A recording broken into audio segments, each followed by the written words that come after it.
Save over €65 on your weekly family shop with Super Value online shopping. It's as easy as 1, 2, 3. 1. Shop our own brand low prices range. 2. Avail of over 2,000 weekly special offers. And 3. Use your weekly money off vouchers when you shop online at supervalue.ie. Plus, when you order before 12 noon, we'll deliver everything straight to your door the very same day. 1, 2, 3. Super Value makes saving money as easy as 1, 2, 3. The Johnson Wax Program with Fibber, McGee, and Molly.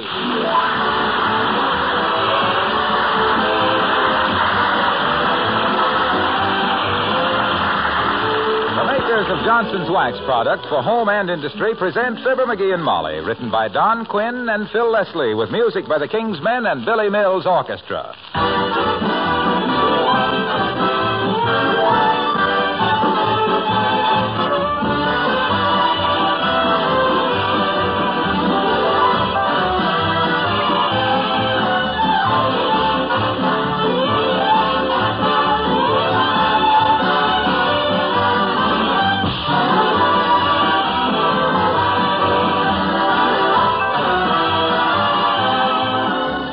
A beautiful piece of linoleum can do wonders in brightening up your kitchen, bathroom, or front entrance. But what about keeping the linoleum itself beautiful? Well, that's an easy job for Johnson's Glow Coat, the preferred floor polish in millions of homes. And no wonder Glow Coat gets first choice. It gives your linoleum and other floors great beauty. It takes practically no work. And it protects the surface against dirt, wear, and moisture. Actually adds greatly to the life of linoleum, as well as keeping its color and pattern fresh and new-looking. Glow Coat is self-polishing, requires no rubbing or buffing. You just apply and let dry. It's that easy. Spilled things are wiped up in a jiffy, and that eases your work, too. So, for beauty, convenience, and protection, join the millions of satisfied users of Johnson's self-polishing Glow Coat.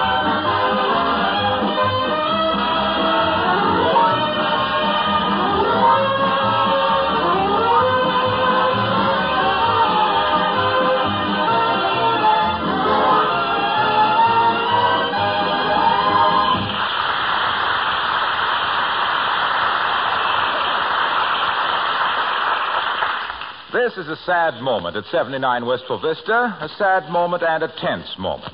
Because here in the living room, waiting for the verdict of the surgeon, the tree surgeon, on the fate of the old oak tree in the front yard, we find Fibber, McGee, and Molly.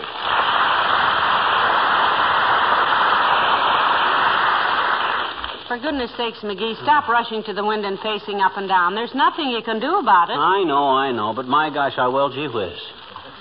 I don't know why cartoonists get so much fun out of a guy walking up and down outside of a maternity ward. This suspense is awful. Oh, be calm, dearie. Relax. Look at me, sewing away as though nothing at all were happening. Yeah. You've tried to thread the tape measure through the wrong end of that needle 3 times. You're going to hate to lose that old oak tree as much as I'm going to hate to lose that old oak tree. Yes. Yes, I really am. I love that tree. It's always been... Uh-oh. Here's the bad news. Come in. Hello there, McGee. Hello, Molly. Hi, Doc. Hello, Dr. Gamble. Well, what's going on here, anyway? Molly, you've been crying. Oh, it's nothing. McGee, have you been beating your wife? Because if you've laid one badly manicured finger on a hair of her well-shaped head, so help me, I'll No, tear Doctor, no. It's nothing like that. It's just that we're expecting some bad news, Doc. The doctor's here. Dr. Woodbury. Dr. Woodbury? I don't believe I know. Wait a minute. What is this? Who's Dr. Woodbury? By George, I may not be under a yearly retainer to you people, but I know your medical histories like Amos knows Andy, and I won't... Where's this Dr. Woodbury? Out in front, Doc. Up in the tree. Up in the tree? Sure knows his business, too. Shinnied up that big trunk like a salmon up the Columbia. He's been clear up to the top 4 times. I see. Some emergency arose, so instead of calling old Doc Gamble, you consult some stranger. He goes out and starts climbing trees. Well, it's been nice knowing you folks. Good day. Hey, wait a minute, Aerosmith. You don't understand. He's a tree surgeon. Oh, a tree surgeon. Oh, that's too bad. What's too bad about it? Well, much as I would have hated to terminate our relationship, in the event that you'd found a physician who suited you better... Oh, nonsense. It would almost have been worth it to have another medico in this town who knew his sphygmomanometer from a hot rock. Tree surgeon, eh?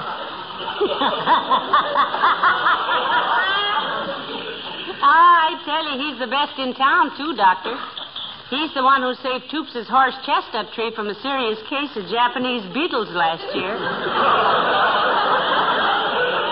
They say this guy can take one look at an acorn and tell you how many times the firemen are going to have to come and rescue a cat out of it when it grows up. I'd like to see this miracle man. Dear. I hope he says he can save it. Cheer up, Mommy. There's still hope. Come in. Well, I've finished my examination, Mr. McGee. Am I intruding? Not at all, Dr. Woodbury. We'd like to have you meet an old friend of ours, Dr. Woodbury, Dr. Gamble. Dr. Woodbury is a tree doctor, Dr. Gamble. And Dr. Gamble is a people doctor, Dr. Woodbury. How do you do, Doctor? Hello, Doctor. I take it all is not oak with the oak? It's a pretty serious case, I'm afraid. Tell me, Mrs. McGee, has this tree of yours any history of Dutch moth?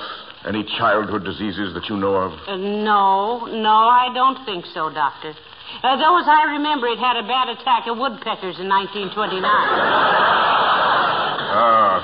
Woodpeckers. That's the first instance I ever heard where the patient got stuck with a bill before the doctor even arrived. How about it, Doc? Will we have to, is there any hope, Doctor? If you good people would be so good as to leave the room a moment, I should like to consult with Dr. Gamble. Would you honor me, Doctor? Delighted, I'm sure, Doctor. Although my arboreal experience has been limited to a certain lady patient of mine to whom we refer as the weeping willow bee. You'll excuse us, Molly? Certainly. Come on, McGee. Okay. Do everything you can, men. Remember, expense is no object, as long as it don't cost too much. Well, I see where Alabama's picked for the Rose Bowl, Doctor. Yes, I remember when Alabama played it in 1926 for the first time. Beat Washington 20-19. Yes. Well, how's business, Doctor? Oh, can't complain, Doctor. Though I sometimes envy you tree surgeons. How so, Doctor? Well, sometimes it seems so simple to slap 100 pounds of cement into a patient, paint him with tar, and brace him up with a few feet of wire cable. Yes, it has its points, Doctor. On the other hand, you're in no danger of a patient falling over on you and breaking your leg. Incidentally, Doctor, how about the oak tree out in front? Look bad? That isn't a tree. That's a perpendicular stack of firewood. Oh? It's been dead longer than Julius Caesar. Well, why stall around, Doctor? Why don't you tell him? Well, it looks better this way. More dignity. Oh. But you better call him in now, I guess. And try to look more serious, Doctor. Remember, we've been consulting. Oh, yes. Sometimes I'm inclined to forget I'm a doctor and act like a human being.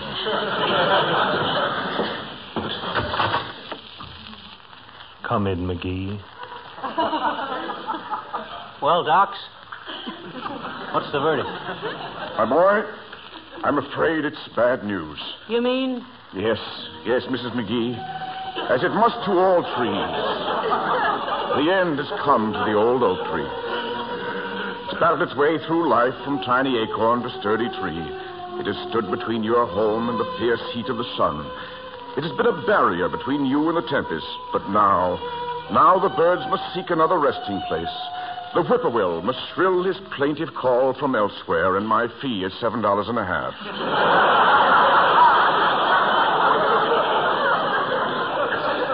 Oh, and it was such a beautiful tree. Oh, forget it, Molly.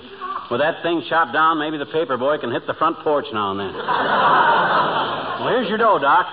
Thank you. Nice to have met you, Doctor. Thank you, Doctor. See you up in the maple tree sometime. And now, if I could remember where you put my hat, No, Doctor, not in there. No, that's the hall clock.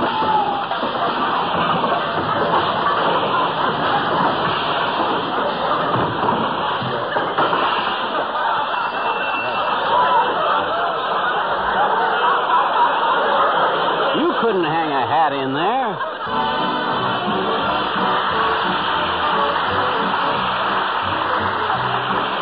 Billy Mills and the Orchestra and I Can't Believe That You're in Love with Me.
Boy, that sure is a tough old tree, ain't it, Molly? Yes, it certainly is.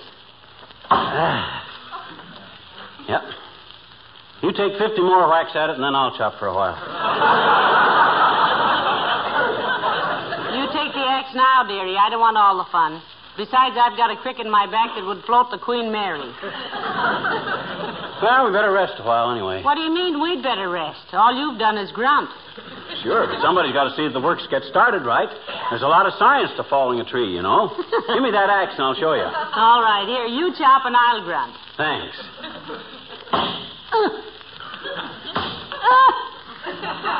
Oh! Ow! McGee. Huh? Why don't you keep chopping in the same place all the time? That tree looks like it was being chewed by some cross-eyed beavers.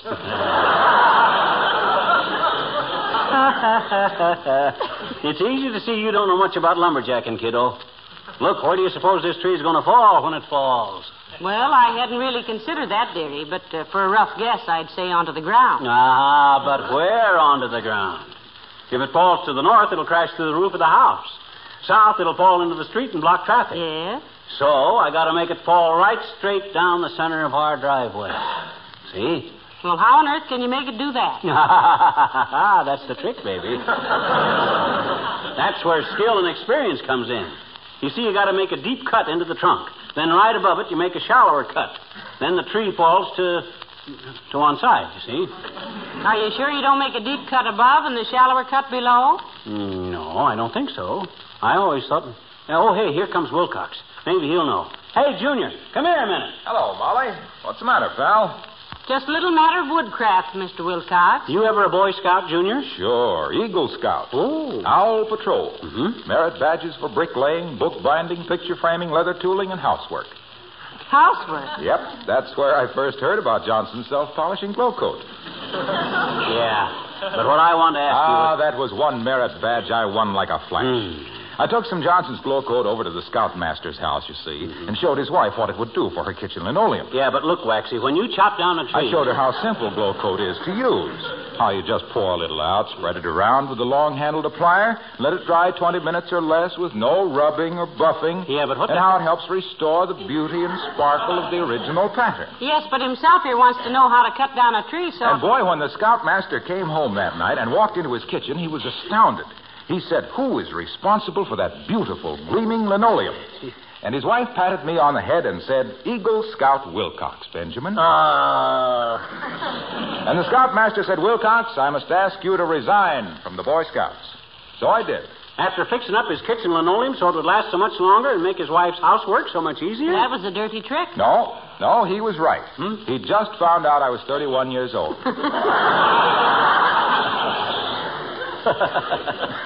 Getting to be a bald Eagle Scout.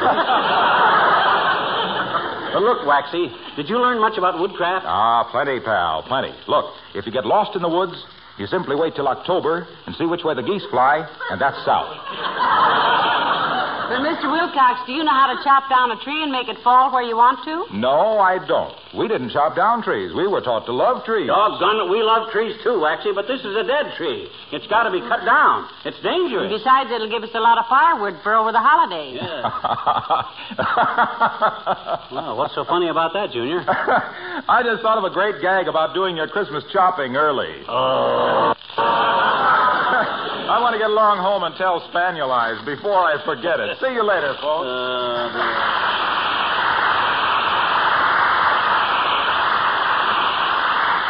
Spaniel Eyes.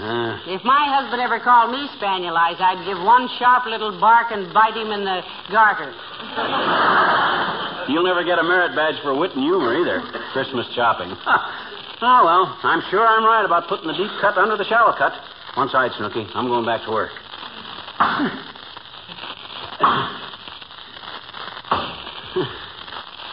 Whew.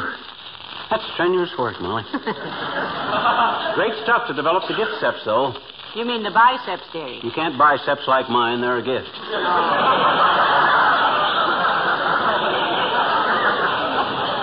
Look, Pet, wouldn't it be simpler to call some professional woodcutters and have them cut this tree down for you? No, sirree. I do this myself. Did Abraham Lincoln squeal for help when he wanted to clear a trail to the corner drugstore? No, sir. I come from pioneer stock, and I ain't selling it short. Did I ever tell you about my father being born in a log cabin? No. Well, don't let me, because it ain't true. All right, but I'm still doubtful about your ability to lay this tree down the center of the driveway. What do you mean, doubtful? You lay a walnut on that driveway, and I'll crack it with 4 tons of oak tree, that's all. My gosh, if I look, don't... McGee, here comes Mrs. Carstairs. Oh, that rhinestone rhinoceros. She's so aristocratic that when she blushes, she looks like a blueprint of the Chase National Bank. I think she likes us because she knows we're not after her money. Yeah, well, what good would it do us if we were after her money? The way she handles a buck, you'd think there was a game warden on every corner. Besides, she don't like me, and that's mutual. Well, maybe she is a little up... hello there, Mrs. Carstairs. So nice to see you. How do you do, my dear?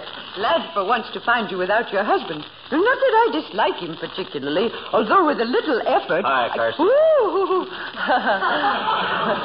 Is that you, Mr. McGee? It ain't Clement Attlee. Though I am at president of the Labor Party till I get this job done. I guess you didn't recognize him with those lumberjack clothes on, did you, Mrs. Carstairs? No. May I ask what you're doing with the long-handled hatchet, Mr. McGee?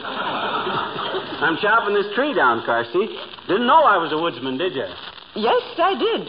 My husband told me. Oh, your husband told you my husband was a woodsman? Yes, indirectly. We passed Mr. McGee on the street one day, and my husband said, lumbering sort of a fellow, isn't he? Oh, yeah? Well, that sparring partner of yours is no Fred Astaire either, Carsey.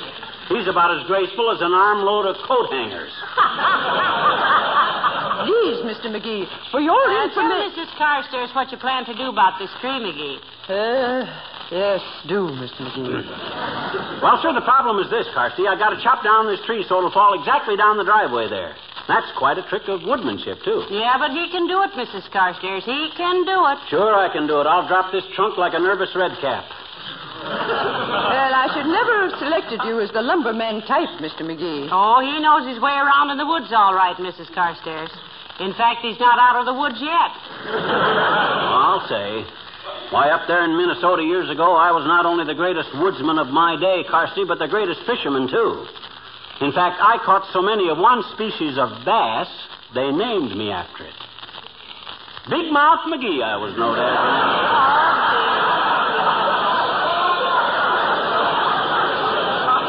Big Mouth McGee, the bully boy of big bunches of burly, beady-eyed bruisers, bringing in big batches of beets, birch, and balsam, banding brisk banter with the brawny bandits, and booting up a junior out of the brainless brutes that busted their bill hooks, bewildering big bosses with my baffling business of balancing the books and bagging big bonuses, but there's too many words beginning with B, so excuse me, folks, while I chop this tree.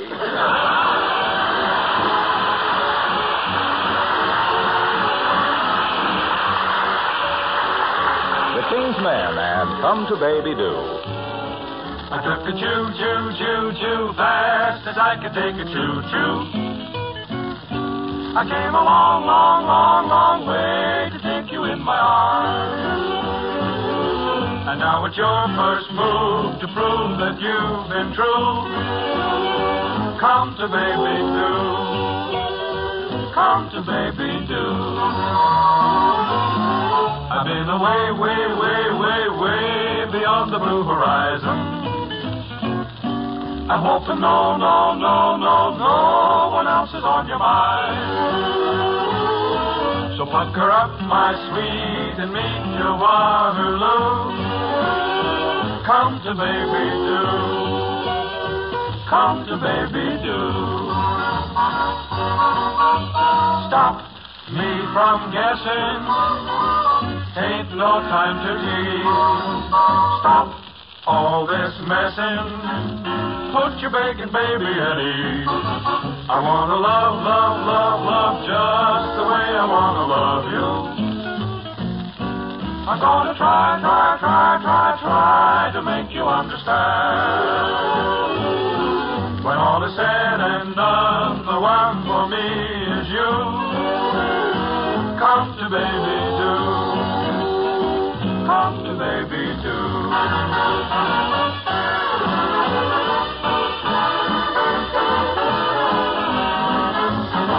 Come to Baby Do. Come to Baby Do. When all is said and done, the one for me is you. Come to Baby Do. Come to Baby Do.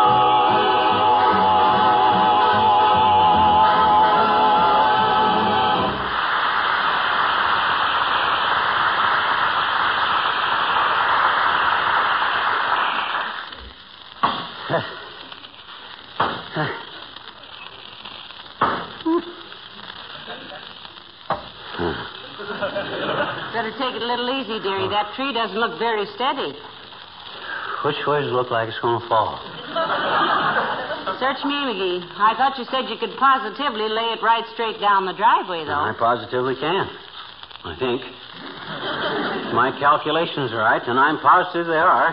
I trust I can... Oh, wait a minute, McGee. Here comes that girl from next door.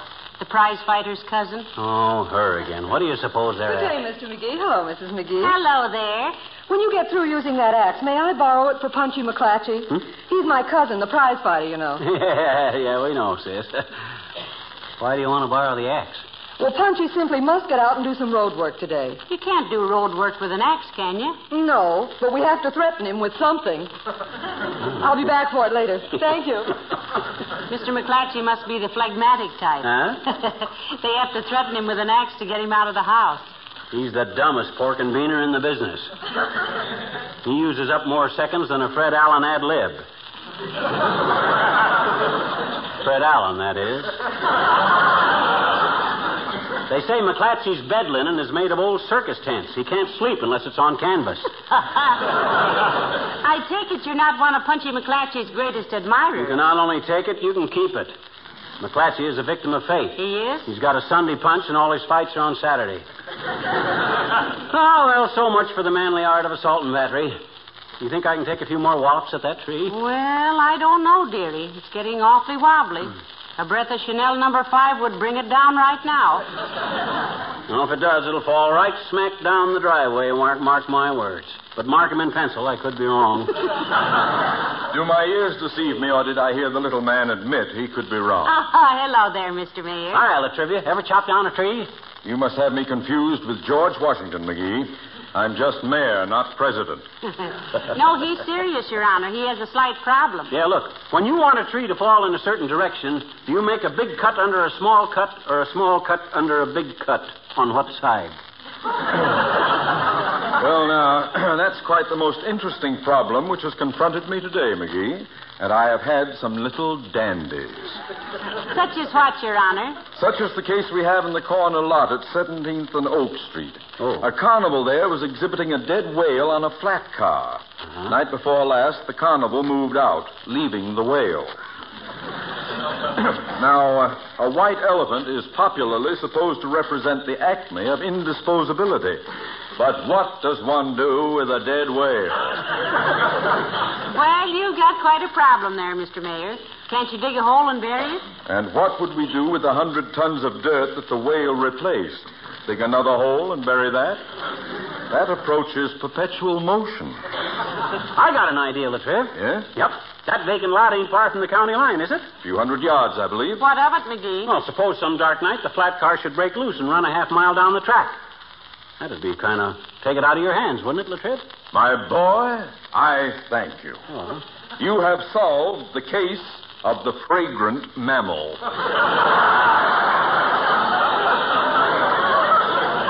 Why, shucks, it's nothing that any red-blooded American boy couldn't have done. Hey, you want to stick around and help me saw up some firewood with that buck saw over there? I'm going to chop down the old oak and bucket, you might say. You get it, kids? It's a paraphrase on the old music. Ain't funny, McGee. Oh. And if I may make a suggestion, McGee, your tree is beginning to totter a bit.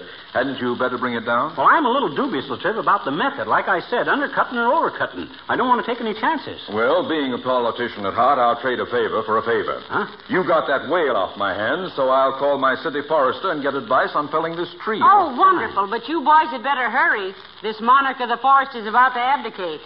Yeah. Now, let's go in and do it right now, Latriv. Come on in. All right away. Hey, get to City Hall and ask for extension 42. Okay. Hello, operator. Give me the City Hall. Emergency. Hello, City Hall. Extension 42, please. Mr. Stanislavski, he's the chief. How do you spell it? Ask for Jones, he's the assistant. Hello? Is Mr. Jones there? Oh, it is? Well, this is Mr. McGee of 79 Wistful Vista, and I wanted to find out how to cut a tree so...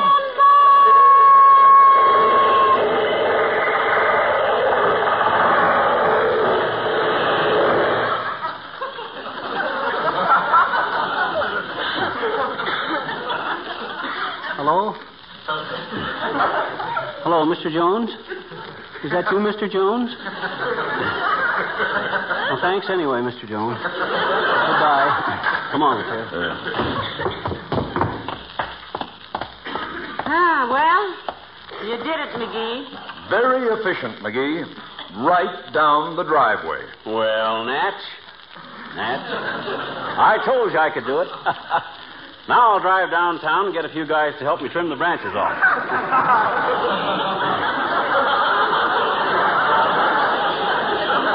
Want to ride downtown, Latriv? Thank you, yes. Okay, I got to go fast. Hey, where's my car? Right where you left it, McGee. Huh? In the driveway under the tree. Oh, this is ridiculous.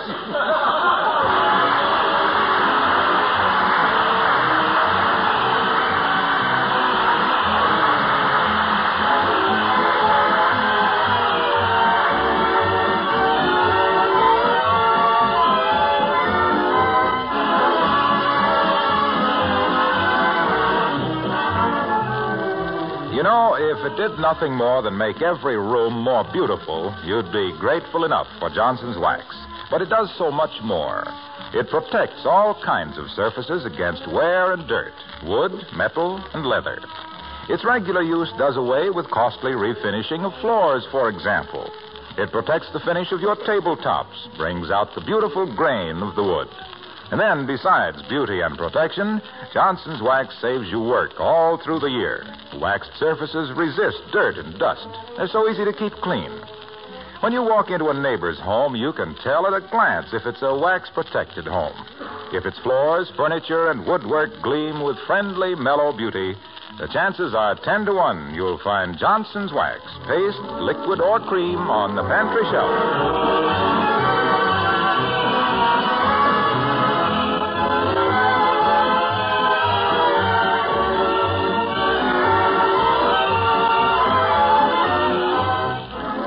Was the car badly damaged, dearie? That's exactly what Latrivia asked me. He did? Yes, he said, "Does this mean a new car, old top?" And you said? And I said, "Nope.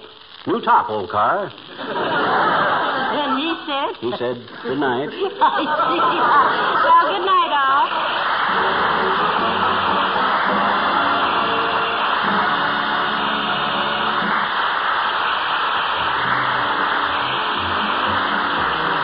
This is Harlow Wilcox, speaking for the makers of Johnson's Wax products for home and industry, inviting you to be with us again next Tuesday night. Good night. This is the National Broadcasting Company.